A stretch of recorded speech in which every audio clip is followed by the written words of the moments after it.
You know these buildings? We see them everywhere, but we probably don't really see them. Just these giant, windowless boxes that seem to stretch on forever. Well, today we're pulling back the curtain and going inside. We're going to explore the hidden world of industrial real estate, the real engine that powers our modern economy. So, yeah, you're driving down the highway and there they are. These massive, sprawling complexes with an endless stream of trucks coming and going. Have you ever actually wondered what is in there? Well, the short answer is pretty much everything you own or consume. Seriously, from the food that ends up in your fridge to that package that just landed on your doorstep, these buildings are the critical, invisible link in that whole chain. It's kind of funny, isn't it? These are the physical, concrete, and steel backbones of our very digital world. This is where all the big ideas of e-commerce, logistics, and manufacturing actually touch the ground and become real. So let's do it. Let's go inside the box and see how this whole thing really works. All right, so first things first. Before a single shovel even hits the dirt, the most crucial decision has already been made, and that is where to build. In industrial real estate, location isn't just like a nice-to-have feature, it is everything. It's the absolute foundation for whether a project will succeed or fail. And the very first hurdle? Zoning.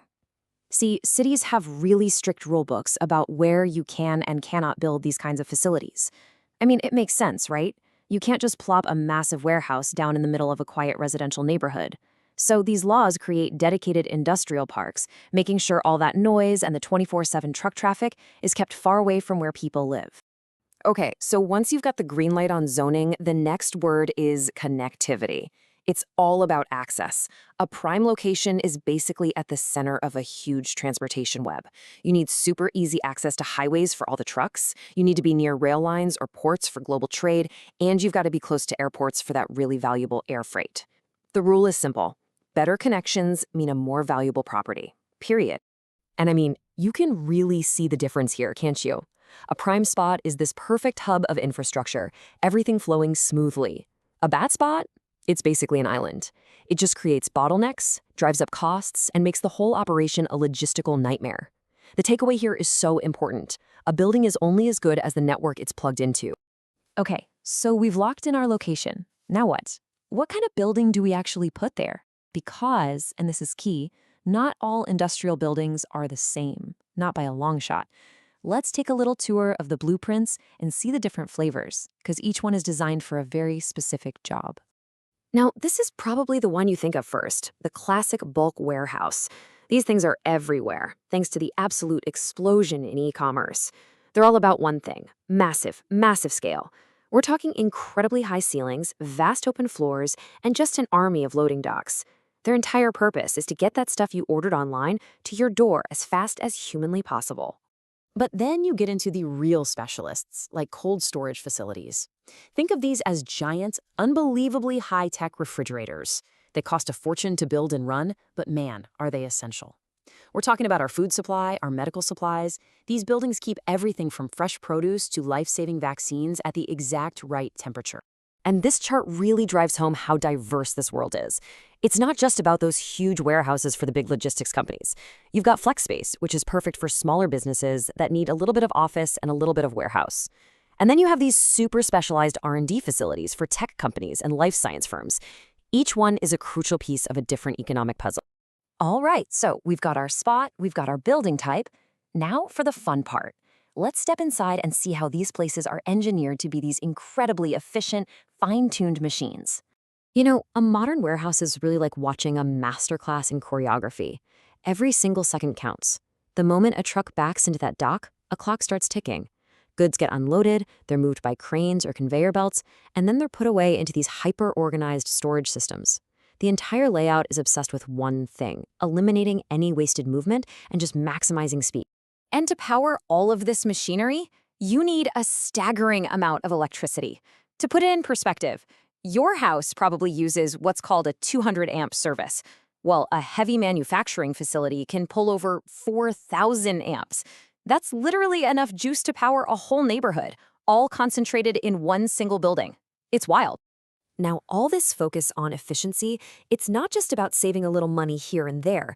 It's absolutely essential to how modern supply chains work. A lot of companies now use what's called just-in-time inventory. That means they don't keep huge stockpiles of parts sitting around. Instead, they rely on these distribution centers to deliver exactly what they need, right when they need it. That makes the speed and, just as importantly, the reliability of these buildings more critical than ever before. Okay, so we've seen how they're built and how they operate. But what about the money side? How do these places actually function as a business?